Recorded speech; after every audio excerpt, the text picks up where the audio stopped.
Whose job is it to set up that routing or to change those routing rules? Is that ours, the nurses, or the practice manager's job? Practice managers and admins are the ones that have to call in, make those requests for the routing changes.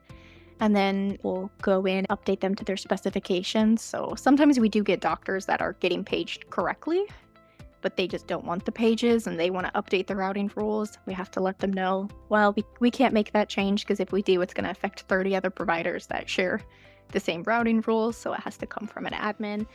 They don't love that answer all the time. So we try to find workarounds if we can to help lessen the page amount that they're getting if they're not supposed to get them. So can they, in their own app though, like the practitioner app, can they just swipe and say, I'm off call? Or do they have to get permission from their admin probably to say, hey, I want to swap shifts with so-and-so. And so-and-so told me in the app that it's okay. I'm going to switch shifts with them right now. Can that happen?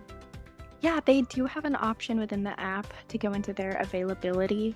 And within their availability, they can select who to put on call. So if they have a personal on-call schedule or if they're part of a group on-call schedule, if they have the editing privileges for that schedule, they can go in and select a date range, time range, and add in another physician in place of them.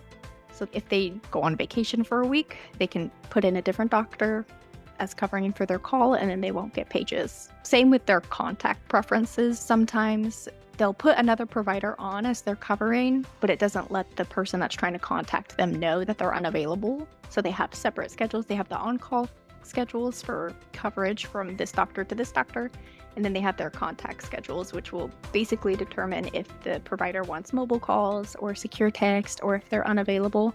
They can go in and edit both of those so they can say they're unavailable and this person's covering, or they're available, but instead of mobile calls, now they just want secure text. They have that availability from their app or the web browser.